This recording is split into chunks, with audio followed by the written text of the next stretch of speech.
네, 안녕하세요. 유치원 만들기 생방송을 진행하는 이몽록입니다. 예, 반갑습니다. 자, 오늘도 지난주에 이어서 시황 리뷰 좀 해보고요. 또 향후 시장의 방향성과 또 내용에 대해서 한번 점검을 하는 그런 시간을 갖도록 해보겠습니다. 자, 그럼 잠시 후에 뵙도록 하겠습니다.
네, 자, 오늘도 시장이 상방으로 좀 움직여졌죠.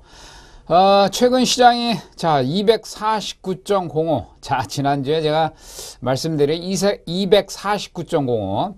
여기를 잘 보자. 여기 붕괴 가능성과 또 기정사실화자 이런 또 언급을 좀 드렸었는데요. 249.5 잘 지켜내고 시장이 또 바운딩 되는 모습을 최근에 보여주고 있습니다. 그때가 언제입니까? 지난주 목요일 화요일인가요? 20일이었죠? 그때 이제 말씀을 드리기를 249.05 여기는 붕괴가 될 것이다. 그래서 249.05를 지지력 테스트 지키는가를 잘 보자라고 이제 말씀을 드렸었는데, 그날이 이제 지난 20일 야간 선물 시장에서요. 정확하게 249.05를 두 번 터치를 했습니다. 예, 249.05에 대한 터치가 말하자면 소위 이제 터치했다라는 것은 그 부분에 대한 지지력 테스트를 했다는 것이죠. 그래서 249.05 포인트가 굉장히 중요한 맥점, 이런 자리로도 이제 그 당시 이제 설정을 해 보았습니다만, 일단은 20일 날 야간 선물에서 249.05를 정확하게 또 터치를 하고, 금요일 날 21일 날 또 다시 시장이 정확하게 또 반등을 주는 그런 모습이 형성이 됐습니다. 그래서 249.05가 분명히 지켜졌단 말이죠. 그래서 249.05 포인트 여기를 이제 붕괴를 시키면 245까지 하방으로 좀 볼 수 있었습니다만, 하여튼 지난주 금요일 이후에 시장이 쭉 상방 흐름 보여서 250 이상 좀 좋은 시세를 좀 보여주고 있습니다. 자, 시장이 이렇게 지금 대외적인 글로벌 마켓과 관계없이, 그죠? 관계없이 지금 시장이 상방으로 보여지는데 왜 그럴까요? 왜? 그죠? 우리나라 시장 계속 상방으로 1977포인트. 사실 2000포인트에 대한 부분이 몇 포인트 남지 않았습니다. 23포인트 이런 정도 수준 남았는데 23포인트면 하루거리죠. 하루에도 23포인트를 찍어낼 수가 있는데, 어쨌든 간에 분기 윈도우 드레싱 효과, 이런 부분을 지난번에 언급을 드렸었는데, 분기 윈도우 드레싱 효과가 아니겠느냐라는 말씀을 좀 드리고 싶습니다. 물론 그 주체가 금융투자가 됐든 투신이 됐든 외국계가 됐든 연기금이 됐든 말이죠. 일단 펀드 관리에 대한 부분이 필요한 시점 아니겠습니까? 증권회사나 보험회사가 결산을 해야만 하는 3월 말이다. 그래서 제가 3월 초, 제가 지난 2월 말경에도 그런 이야기를 했죠. 3월 달은 결산 달이다. 1회계년도 결산 달이기 때문에 지수 관리는 분명히 좀 행할 것이다 라는 말씀을 드렸는데, 지금 막판에 이제 지수 관리가 들어오는 3월 20일 이후에 거의 분기 1사분기를 막판에 한 열흘 남겨두고 영업일수로 치면 열흘이 안 되겠죠. 1회계연도죠. 그러니까 연말 결산이죠. 연말 결산 막판에 지금 지수 관리라는 그런 양상이 지금 보여지고 있단 말이죠. 그래서 그 낌새는 사실 어제, 그제 낌새가 좀 나왔습니다. 아, 이거 지수관리 양상이 좀 벌어지겠구나. 5일선 터닝 모습과 5일선을 지켜주면서 반등되는 것이, 아, 이거 지수관리 양상이 좀 벌어지겠구나 라고 판단했습니다만, 역시 지수관리의 모습은 오늘까지도 지금 이어지고 있습니다. 자, 영업거래일이 3월, 그죠? 그리고 1사분기 또 증권보험 쪽에서 1회계연도는 딱 이틀 남은 거죠. 내일 금요일하고 월요일 말일 장세 딱 이틀 남았습니다. 그래서 내일과 모레 장세까지 하면 시장 계속 지키는 선에서 이루어지지 않을까라고 봅니다. 오늘 장세도 외국인이 선물 매수가 이제 장 초반부터 해서 꾸준히 올라왔단 말이죠. 외국인의 순매수 그 데이터 값을 9시 땡 하면서 그 데이터 값을 잘 보라 그랬죠. 그래서 9시 출발하면서 외국인의 순매수 데이터 값이 시초가를 설정하고요. 그 시초가가 붕괴되느냐 붕괴되지 않느냐, 이것을 잘 집중해 보자라고 말씀을 드렸습니다. 그래서 붕괴되지 않는 상황에서 오늘 계속 꾸준하게 우상향으로 시장이 또 외국인의 선물 순매수가 우상향으로 진행되는 모습을 좀 볼 수가 있었습니다. 그래서 오늘도 외국인이 2,000개 이상 순매수를 보이다가 막판에 3시경인가요? 동시호가, 현물 동시호가 마감되면서 3시쯤에서 외국인의 선물 매도가 좀 나왔습니다. 많이 나오진 않았습니다만 일단 오버슈팅된 자리, 그런 자리로서 좀 진행되지 않았나라는 생각이 듭니다. 오늘 마지막 부분, 그러니까 3시에서 3시 5분 사이, 그러니까 현물 시장 마감하고 선물 시장 동시호가, 마감 동시호가 들어가기 직전에 그 5분 동안의 흐름을 잘 지켜보았습니다만은 약간 오버슈팅된 그런 느낌으로 왔습니다. 오버슈팅이라고 하는 것은 시장이 막 달리다가 어느 정도 한계치에 오면은 좀 밀리거나 좀 쉬어가고 싶은 그런 패턴이 나오지 않습니까? 그래서 오늘 옵션 쪽에서의 가격 동향을 보면 가격동을 하면 그 쌍봉을 치는 모습이 좀 나왔습니다. 그러니까 오늘 장세에서만 그렇게 쌍봉의 패턴을 분명히 이제 볼 수가 있는데요. 오늘 옵션 쪽에서, 콜 옵션 쪽에서, 오늘 콜 옵션 쪽에서의 고점들을 잘 보세요. 257.5가 됐단 말이죠. 255포인트 행사물이 됐단 말이죠. 각각의 행사물에 있어서 가격의 고점을 잘 봐보세요. 오늘 찍은 고점을 만약에 내일이든 모레든 자꾸 저항에 부딪히거나 실패한다라고 하면 어느 정도 눌림은 분명히 나올 거란 얘기죠. 다시 한번 255, 253까지 조정 양상은 분명히 나올 수 있다는 얘기입니다. 여기서 뭐 스트레이트로 뭐 계속 달려갈 수 있느냐, 이런 부분 조금 고민을 해봐야 되겠고요. 물론 이제 달려가기 위해서는 현물 쪽에서의 매수가 뒷받침이 돼야 된단 말이죠. 근데 현물 쪽에서의 매수가 그렇게 뭐 강하게 지금 드라이브가 걸린 상태는 아닙니다. 외국인이 최근에 이제 매수 조금 소폭으로 좀 들어오면서 시장도 선물도 동반해서 상승하는 그런 효과가 좀 나왔습니다. 그래서 오늘 옵션 쪽에서, 콜 옵션 쪽에서 고점의 값, 그 값을 한번 잘 집중을 해보자. 오늘 콜옵션 고점의 값을 내일 금요일이든 월요일 장세든 돌파가 주느냐, 돌파 주면 한 번 더 가요. 돌파 주면 이제 일단은 2000포인트는 뭐 명확하게 뚫을 수 있다 라는 판단을 해볼 수가 있는데, 만약에 콜옵션 쪽에서 오늘 고점의 값을 돌파하지 못한다, 그럼 2000포인트는 다시 한번 또 거기를 돌파를 주기 위한 또 시달리는 모습도 나올 수가 있겠습니다. 자, 시장에 대한 이런 지수 판단은 여러 가지 각도에서 좀 해볼 수가 있겠습니다만, 뭐 이렇게 좀 계략적으로 저는 이제 판단하고 있습니다. 근데 이제 최근에 이제 시황에서 이슈에 대한 문제가 조금 이제 계속적으로 반복되는 부분이 있죠.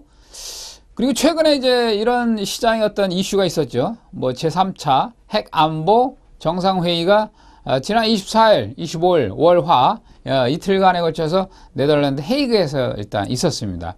그래서 이 핵안보 정상회의 와중에 또 정상회담이, 각국의 개별적인 정상들의 회담이 좀 있었죠. 우리나라 같은 경우는 이제 한미일 정상회담이 있었고요.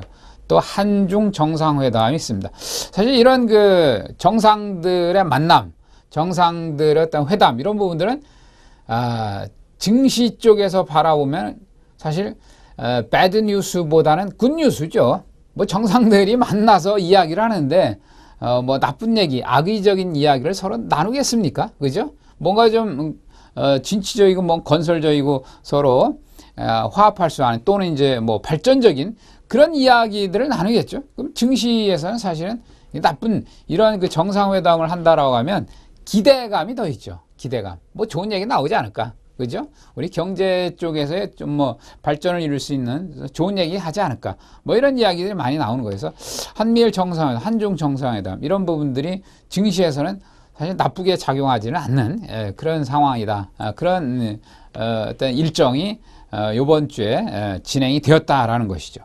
자, 이런 이제 뭐 이벤트적인 거라고도 할 수가 있고요. 간혹 보면 이런 그 G20이라든지 G7, G8 이런 정상회담을 앞두고서 또는 뭐 각국의 재무장관들의 회의를 앞두고서 증시가 오히려 이제 선반영돼서 막 오르는 경우 상승하는 그런 패턴도 많이 볼 수가 있습니다. 그래서 이런 정상회담도 증시 쪽에서 바라보면 굿뉴스의 일종이었다 이렇게 이제 해석을 할 수가 있죠. 우크라이나 사태에 대해서는 지금 반복적으로 계속 나오고 있습니다. 또 이제 이어지는 스토리가 서방 국가의 경제적 제재, 유럽연합, EU를 중심으로 한 경제적인 제재 조치를 하겠다라는 이제 결정이 나왔죠. 그래서 지금 스토리는 계속 이어지고 있는 겁니다. 이 문제가 오늘 새벽 미국 시장인가요? 오늘 다우지수가 오늘 새벽에 마감되는 상황에서 전강 후 약으로 마감이 됐습니다. 강에 이제 플러스권 출발하다가 마이너스권으로 마감이 됐는데 그 이유를 이제 뉴스 점검을 해보니까 뭐 우크라이나 사태와 관련된 러시아하고의 갈등이 심화될 것이다. 경제적 제재를 통한 러시아와의 갈등이 심화될 것이다. 뭐 또 심지어는 이렇게도 얘기합니다.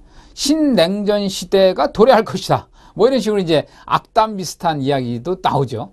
그러니까 이제 증시에서도 좀 이렇게 약세를 보이는 그런 원인이 좀 됐습니다. 근데 이거는 이쪽에 대한 이러한 문제들은 좀 계속 새로운 그 이어지는 스토리는 계속 나오지 않을까라고 봐요.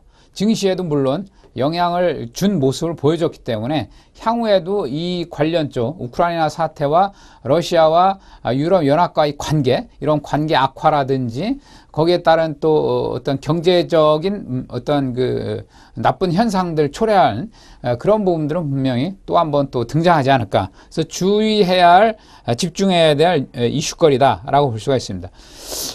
지난번에 그 G7, 그러니까 오늘 6월 달에 지난번 이제 소치에서 동계올림픽이 열렸었죠.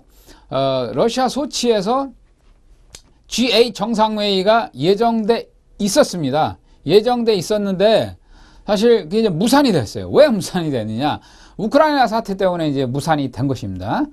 우크라이나 크림 자치 구역을 러시아가 합병하는 바람에 거기서 이제 강력한 항의가 들어간 거죠. 유럽연합을 중심해서 항의가 들어간 거죠. 그래서 G7 정상, 러시아를 빼고 G7입니다. 이제 G8 정상회의가 아니라 G7 정상들이 러시아에 대한 추가 조치 경고하고 여기에 따라서 G8 회원 자격을 박탈하기로 또 결정을 했어요. 열받는 일이죠. 러시아의 뭐 푸틴 대통령이 자격 박탈. 그래, 우리가 뭐 회원 자격 안 해도 좋다, 박탈해도 좋다. 뭐 이런 식으로 이제 나오면서 서로 관계가 어땠어요?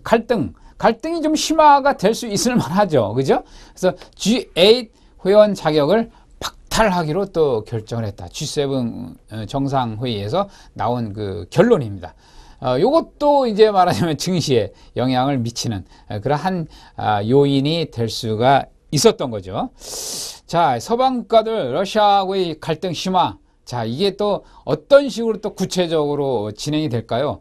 사실 이런 지정학적인 우려, 우리가 예상하기가 참 어렵습니다. 우리가 뭐 안방에서 뉴스나 보고 인터넷 좀 이렇게 뒤져보고 이런 정도의 인포메이션을 가지고 있을 뿐인데 과연 유럽에서 들려오는 또 뭐 미국 땅에서 들려오는 그런 인포메이션 정보들을 우리가 어떻게 알겠습니까? 그죠?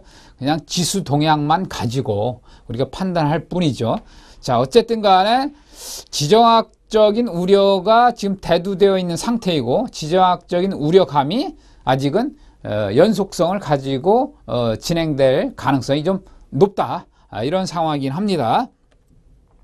자, 뭐 지난번에 이제 메릴 린치의 비관적 보고서 차이나 리스크 이것도 아직은 끝난 것은 아니라고 저는 보고요. 자, 중국에 대한 경기 둔화, 그리고 또 어떠한 비관적 보고서, 그런 향후 금융위기가 발생할 가능성이 있다. 이것도 언젠가는 또 한번 나옵니다. 그래서 잊어버리지 말아야 돼. 우리는 항상 그 주식을 하다 보면, 또는 뭐 이런 파생 쪽의 어떤 선물 옵션 매매를 하시다 보면 일정 부분에, 일정 스케줄에 대한 부분을 계속 체킹을 해야 돼요. 그리고 또 얼마 전에 그 이슈가 과연 재탕이나 삼탕돼서 새롭게 부각이 되는지, 항상 그 스토리를, 소설을 읽고 뭐 소설의 줄거리를 계속 이어나가듯이 그 이슈를 계속 줄거리를 이어나가야 됩니다.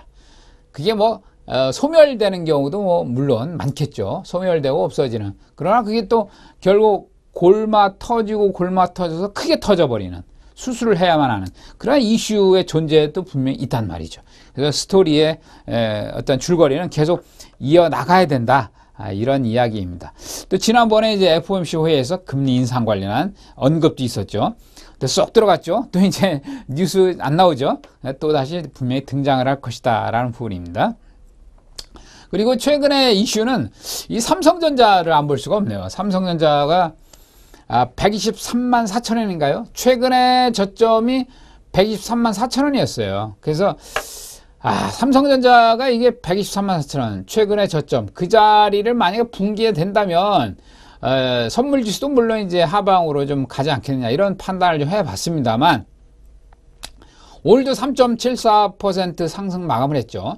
어제도 3% 이상 마감을 했죠. 그래서 이틀 만에 거의 7%를 상승을 했습니다. 6% 이상, 거의 뭐 7%를 상승을 했는데, 삼성전자 7%면 굉장히 그 큰 폭의 상승이거든요. 이틀 만에 7%면 굉장히 뭐 삼성전자 뭐 ELW 콜 뭐 이런 거 매수했으면 거의 만기 가까운 거에 그런 거 했으면 100%도 나오는, 200% 나오는 그런 상황이었습니다만, 일단 삼성전자가 시장을 굉장히 지금 뭐랄까요, 시장에 대한 그 변동성을 주는 가장 주축에 지금 있습니다.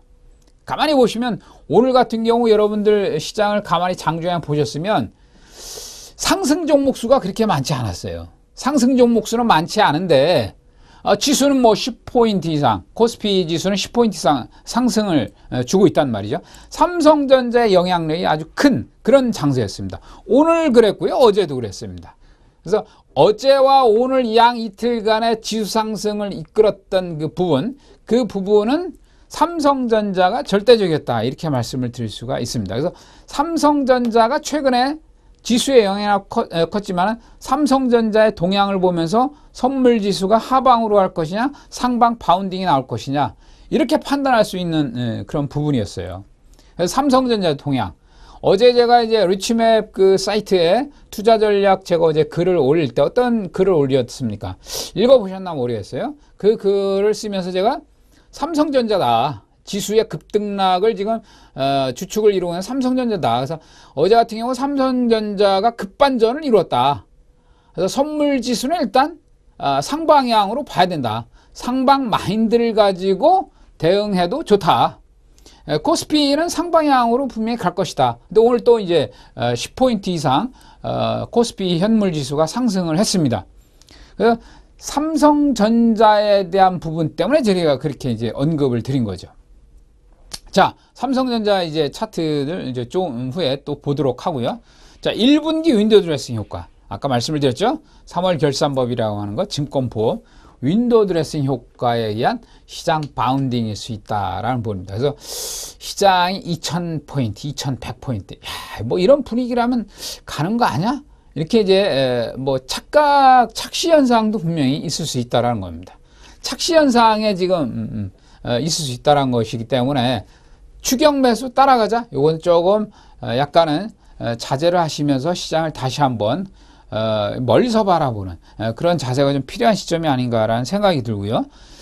삼성전자 조금 전에 말씀드렸지만 지난 2월 5일 날 123만 4천 원이었어요. 그래서 제가 이제 삼성전자가 만약에 요게 이제 차트가 어제까지의 차트죠. 제가 이제 어제까지 딱 보면서 그저께죠. 그저께 음봉이 좀 크게 떨어졌어요. 그저께 삼성전자가 거의 뭐 3% 가까이 음봉을 그리면서 하락을 했거든요.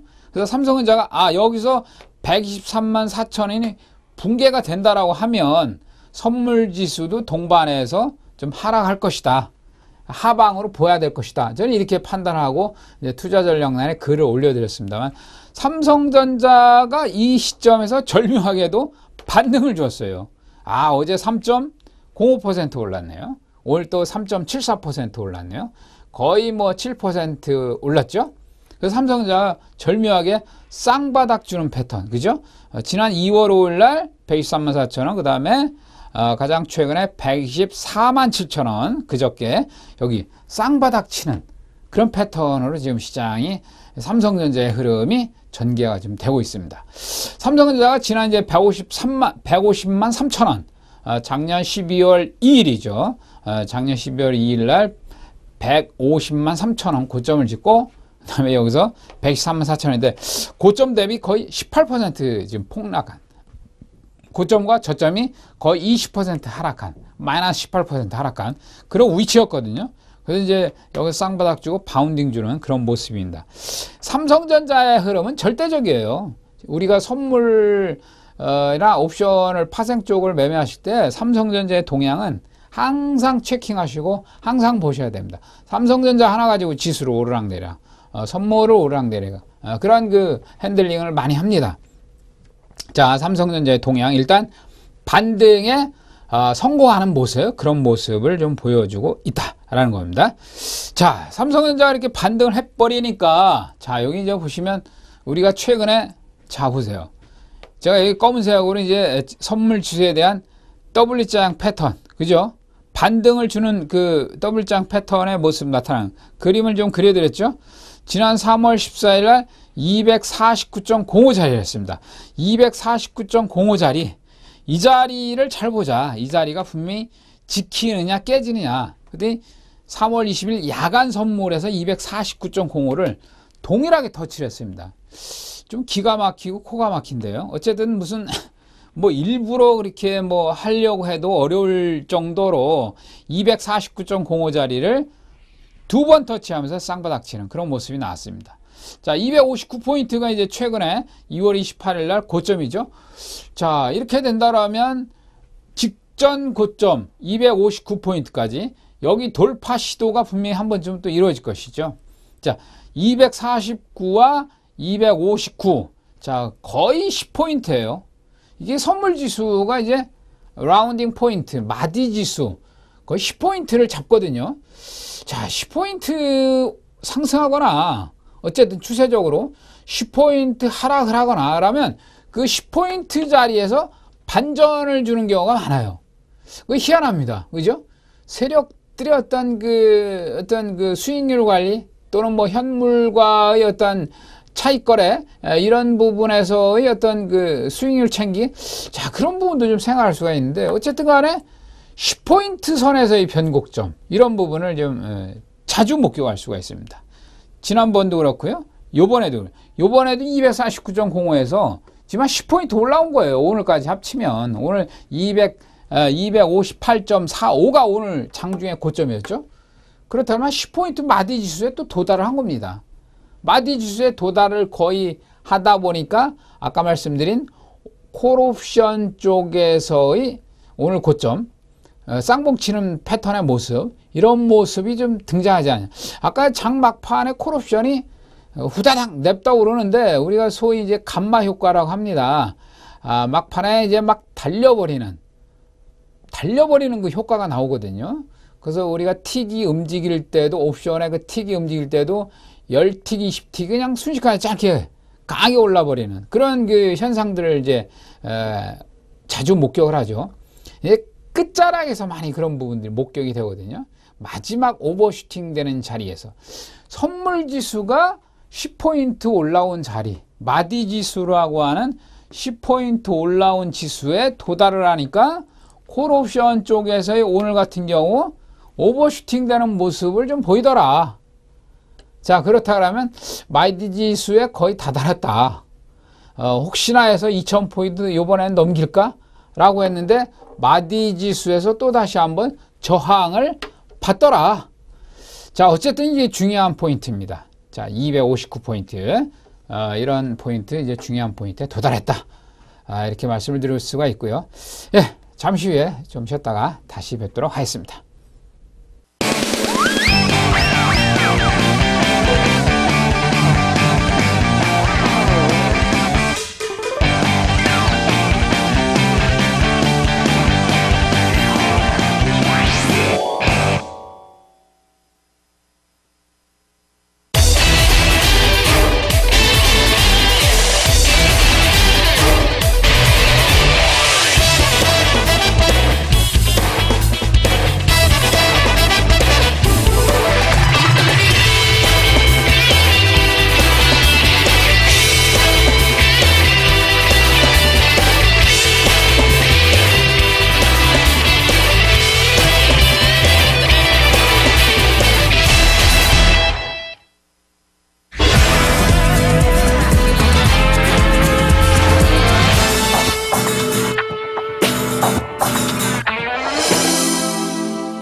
네, 어쨌든 시장 뭐 반등은 뭐 올라와 주면서 뭐 주식을 하시는 분이든 선물 쪽에 뭐 매매를 하시는 분이든 뭐 좋은 어떤 매매 이런 부분이 이루어졌을 거라고 좀 보고요.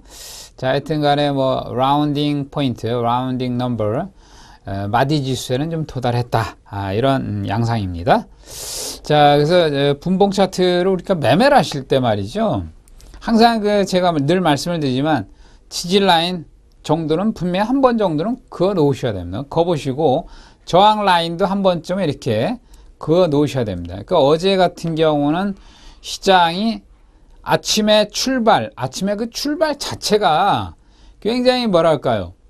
나는 위로 가겠어 라고 하는 어떤 시그널을 그 출발 자체가 좀 보여줬습니다.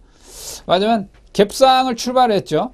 갭상을 출발했는데 이 갭상 자리도 최근에 말하자면 월, 화, 수 지난 월요일 날 고점 자리 그리고 지난주에 고점 자리 그 고점 자리를 가볍게 그 위에서 출발하는 그 지수 자체 그러니까 시초가 자체를 최근에 고점 위에서 시초가 자리를 만들어 버려요. 그럼 뭐 개인 투자자들이 그건 할 수 있는 일이 아니죠. 아무래도 자금력과 뭐 많은 그 계약수를 핸들링하는 메이저들의 액션 아니겠습니까? 그 메이저들의 액션입니다. 그래서 254.15 그 이상에서 갭상승을 출발하는 그런 그 어떤 모습을 보여줬어요. 그렇기 때문에 어제 같은 경우는 어제 시장 위로 땡기는구나 이런 판단을 해볼 수가 있습니다. 그래서 어제 같은 경우는 외국인의 선물 순매수가 추세적으로 지속적으로 매수했어요. 계속 매수. 그러니까 외국인 선물 순매수만 봐도 뭐 아무 생각 없이 매수 콜 계속 콜 매수만 콜 또는 선물 매수만 계속 들이대도 어제 같은 경우는 편안한 매매 뭐 이렇게 어렵지 않은 매매를 할 수가 있습니다. 어제 같은 경우는 장 후반에 여기서 딱 고점을 치는 순간에는 외국인의 선물 순매수가 9,600계약 정도 그죠? 이런 정도가 이제 진행이 분명히 됐단 말이죠. 이게 이런 와중, 그러니까 어제 같은 장세에서는 우리가 이제 매매를 하실 때, 이제 손실 보신 분도 분명히 있을 거란 말이에요. 손실 보신 분들은 자꾸 이 정도 올라왔으니까 이제 콜 매도를 쳐도 되겠지. 이 정도 올라왔으니까 선물 매도 한번 쳐보겠지.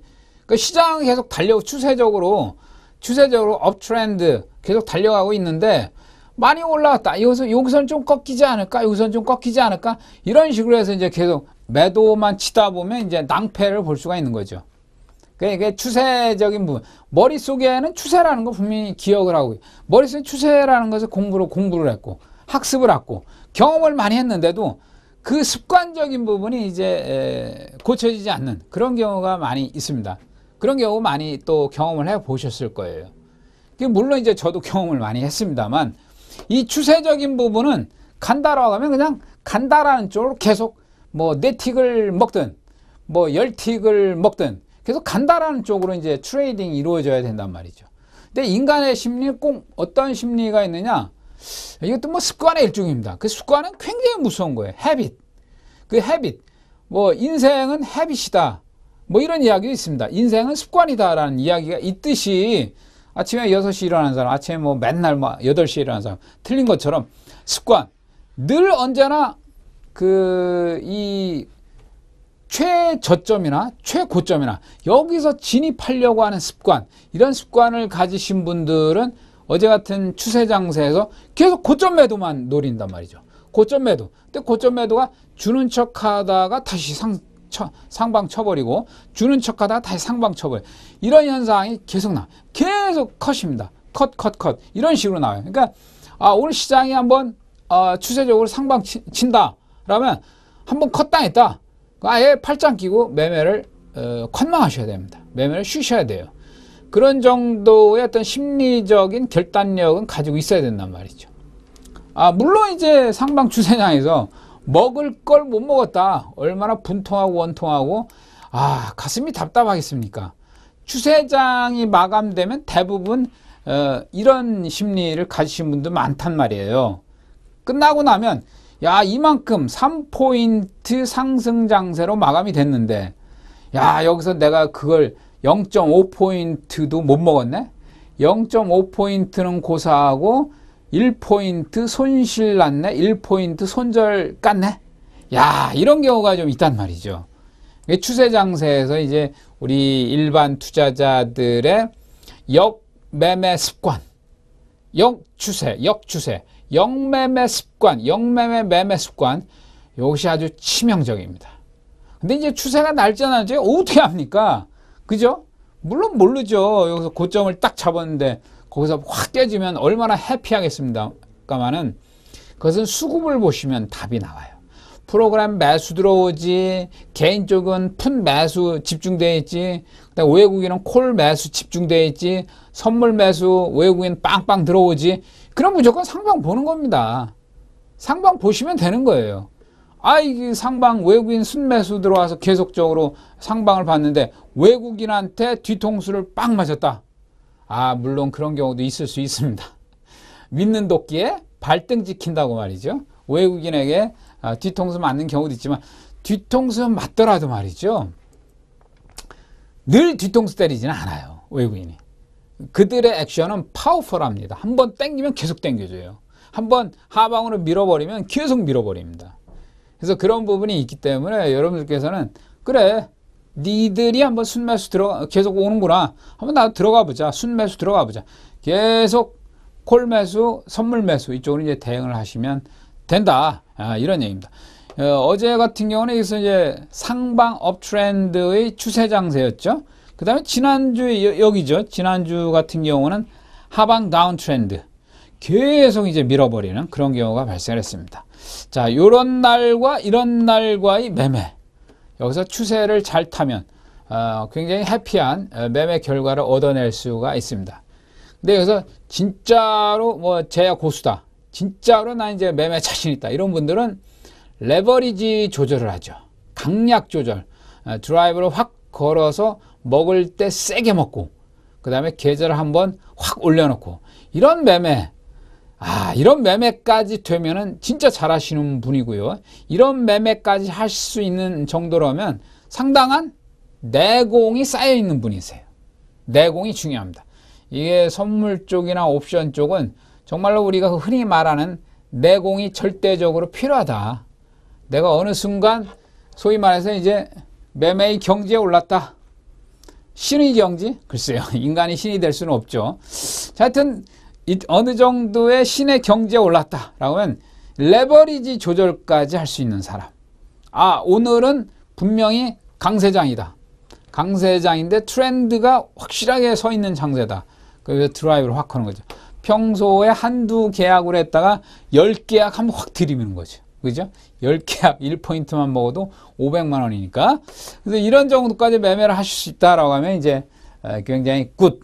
상당히 매매를 잘 하시는 분입니다. 이런 정도까지 매매에 대한 경지에 올려놓으려면 상당한 시행착오를 겪으셔야 됩니다. 이 얘기는 뭡니까?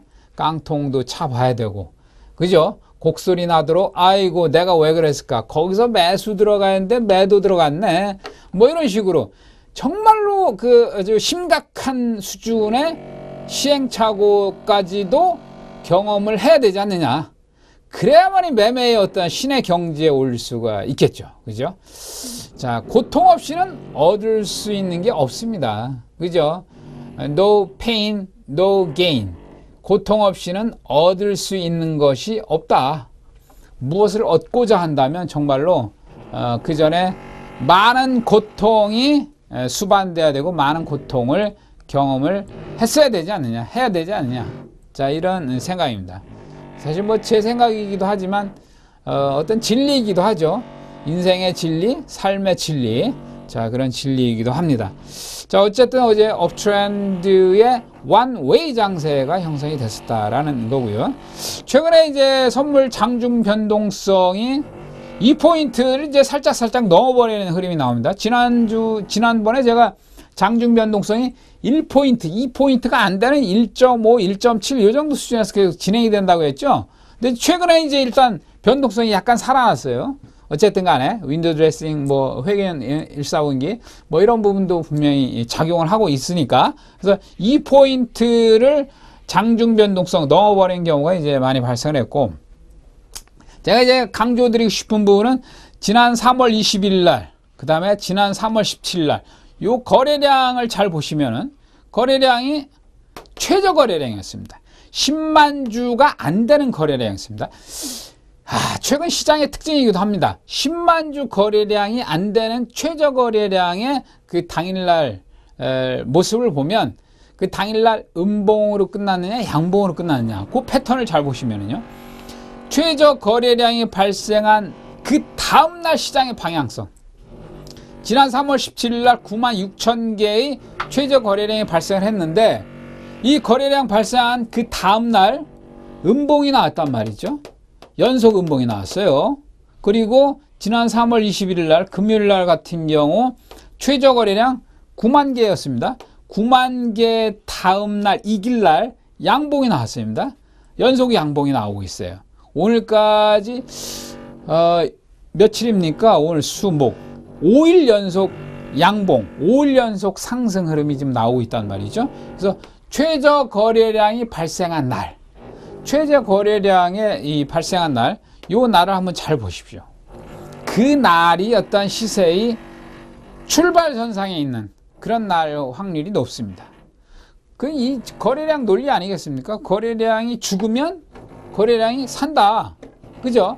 거래량이 살면 또 거래량이 죽는다. 자, 우리가 이제 이렇게 거래량에 대한 논리를 해석을 할 수가 있겠죠. 그래서 이 최저 거래량, 이 날 잘 보세요. 항상 거래량 체킹은 장 끝나거든 한번 체킹을 하시면서 시장을 보셔야 된다라는 겁니다.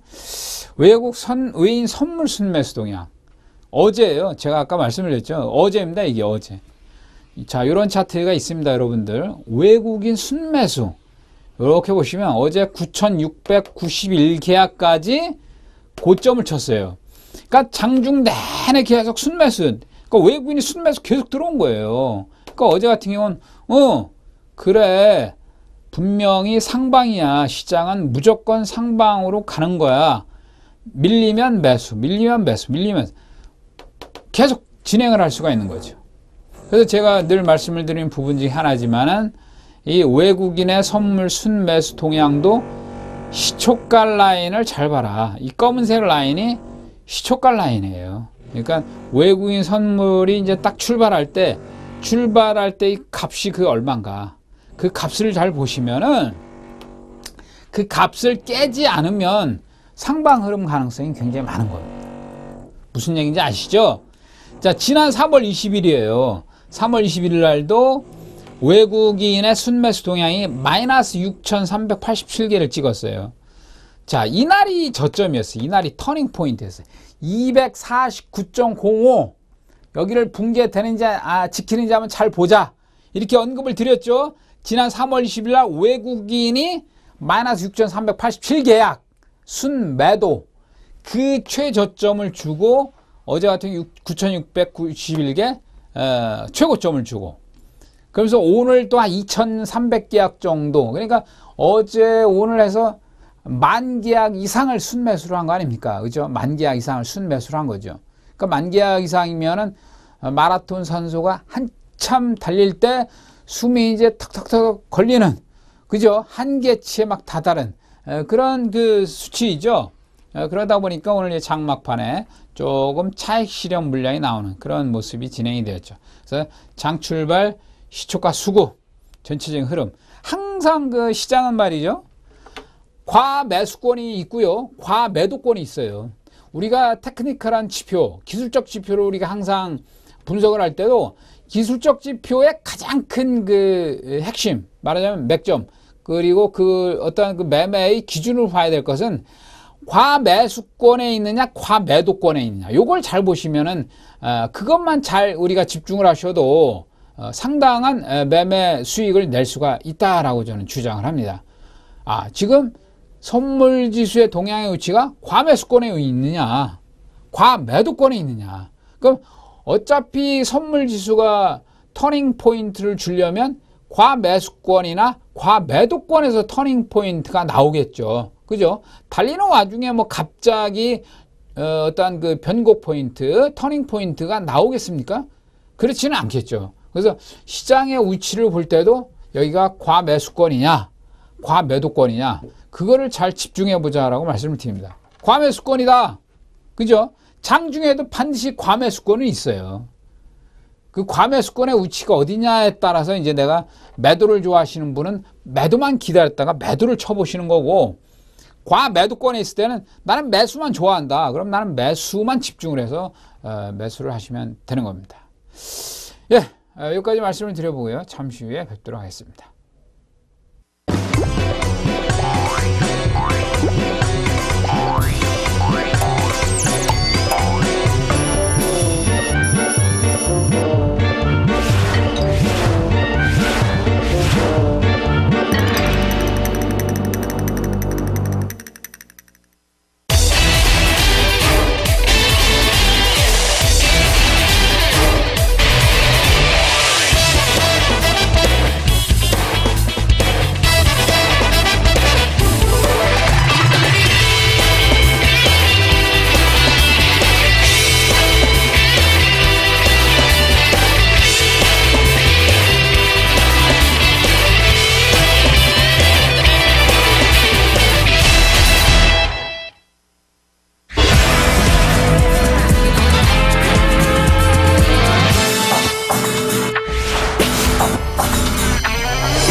네, 2000포인트에 대한 도달 가능성, 이거 굉장히 궁금한 위치에 있습니다.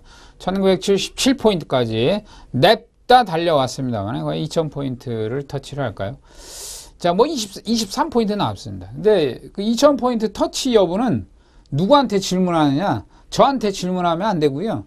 삼성전자한테 질문하시면 됩니다. 삼성전자한테 질문을 해보시면 삼성전자가 답을 줄 것이다. 자, 이렇게 말씀을 드리고 싶은데, 삼성전자가 최근에 이제 어제도 그랬지만 어제도 그랬지만 급반전을 이루었지 않습니까? 삼성전자가 좀 시장을 장난친 거다, 이렇게 이제 판단할 수가 좀 있겠습니다. 삼성전자가 이틀 전만 해도 마치 123만 4천원 깰 것처럼, 직전 저점을 깰 것처럼 그런 시세의 어떤 나쁜 모습을 보여줬거든요. 근데 어제와 오늘 또 급반전한 터닝하는 모습을 보였습니다. 그래서 2000포인트를 갈까요? 말까요? 이거는 삼성전자한테 물어볼까요? 말까요? 삼성전자 너 갈려나 말려나? 이거 물어봐야 돼. 근데 이게 삼성전자도 이틀간에 7포인트, 7% 정도 상승을 했기 때문에 삼성전자 자체도 좀 일단 쉬지 않을까라는 부분입니다. 설령 이제 1사분기가 내일하고 이제 모레 이틀간 남았는데, 이틀간에 걸쳐서 한 번 또 액션을 크게 주면 2000포인트 터치는 나오겠습니다만, 터치는 다소 좀 일단은 현 시점에서 좀 어렵지 않느냐라고 보고요. 삼성전자가 어느 정도 좀 쉬다가 다시 한번 전자의 모습이 강하게 치면 이제 전자 모습에 따라서 2000포인트가 분명히 다시 한번 나올 것이다, 이런 판단을 해볼 수가 있겠습니다만, 이 옵션 차트에서 보시면, 옵션 시세 전광판에서 보시면 2000포인트가 행사가 260이에요.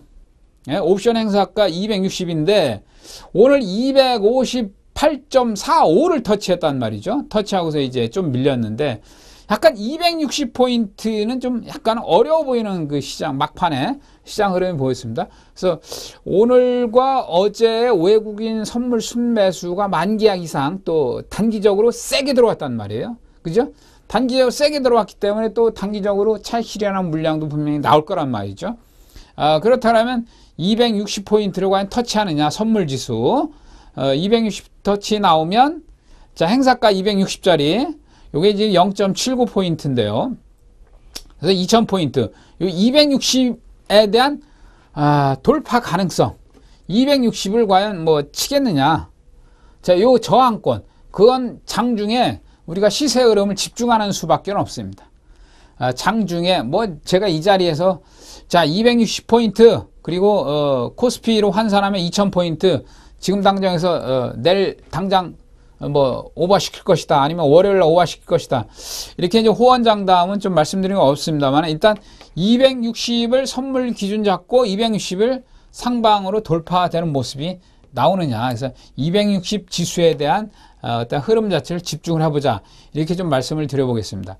근데 지금 전체적인 시황의 어떤 포지션으로 보면 가능성은 많아 보이죠. 뭐 오늘 내일이나 모레 뭐 설레하지 못한다 하더라도 조만간에 이제 가능성은 좀 많아 보입니다.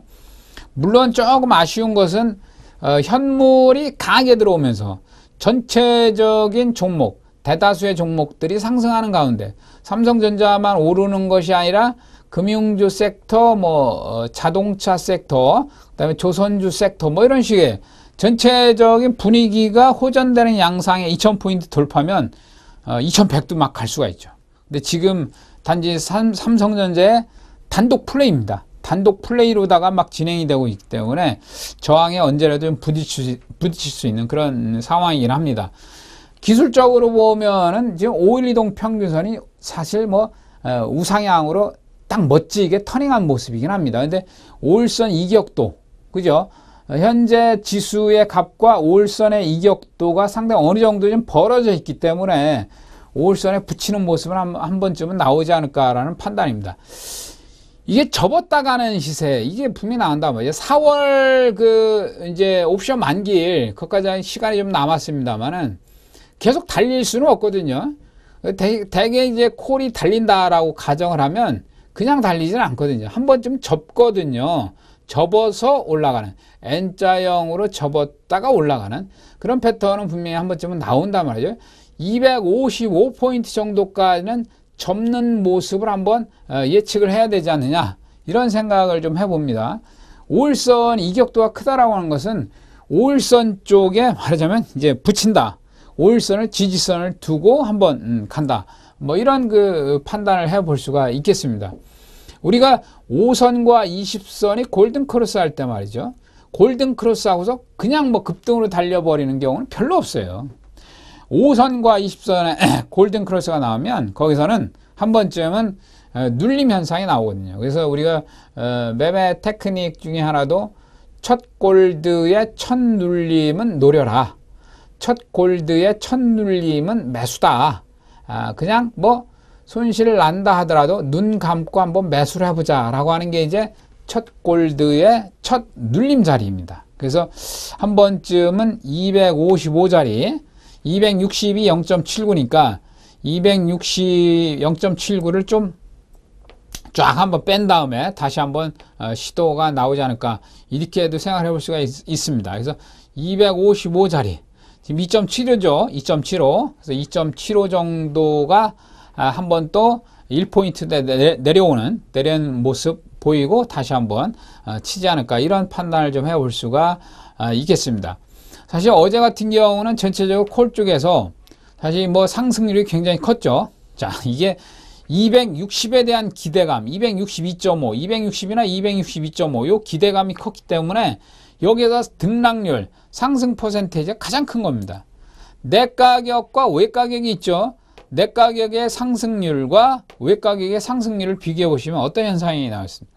정규 분포도의 모습이죠. 정규 분포대. 가장 큰 그 등락률을 보이는 게 약간의 외 가격. 그러니까 극 외 가격, deep 가장 깊은 외 가격. 깊은 왜 가격이 아니라 등가격에서 약간 왜 가격, 그죠? 2개, 3개 정도의 왜 가격에서의 등락률이 가장 큰 모습을 보이고 있죠. 항상 그렇습니다. 등가격에서의 그 내재 가치, 등가격. 일단 내재 가치는 왜 가격으로 넘어가면 내재 가치는 0포인트가 됩니다. 시간 가치로만 이제 먹는 것이죠.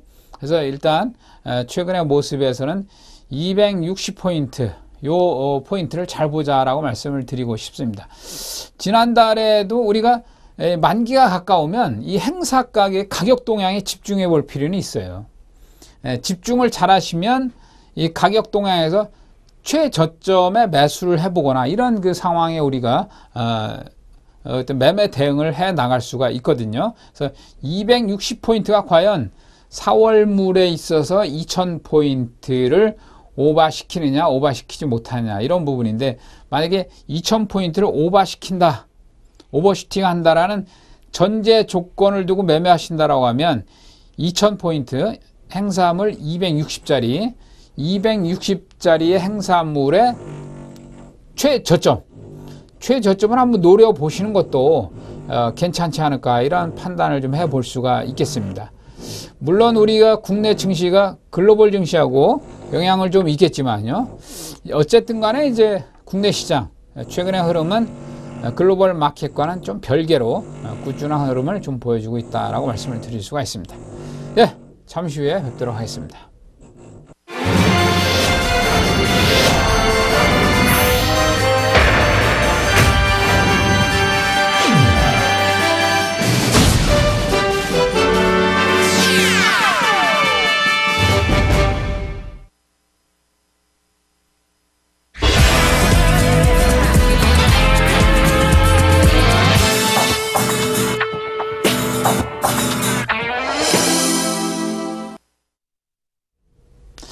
예, 뭐 이런 말씀을 좀 드리고 싶은데요. 아까 말씀드렸지만 시장은 항상 과매수권이 언제든지 항상 존재합니다. 과매도권도 항상 존재하고요. 장 중에도 보면 뭐 여러 가지 지표가 있지만 RSI든 MACD든 스토캐스틱이든 윌리엄스 R 지표든 여러 가지 지표 보면 항상 과매수권, 과매도권 그런 부분을 항상 표시를 해주곤 합니다. 그런 부분만을 우리가 여유롭게 기다리는 매매, 이런 매매도 상당히 좋은 전략이다 라는 부분을 말씀을 드리겠습니다. 예, 오늘 여기까지 말씀을 드리도록 하고요. 다음에 또 좋은 이야기로 말씀을 드리면서 다시 만나도록 하겠습니다. 네, 감사합니다.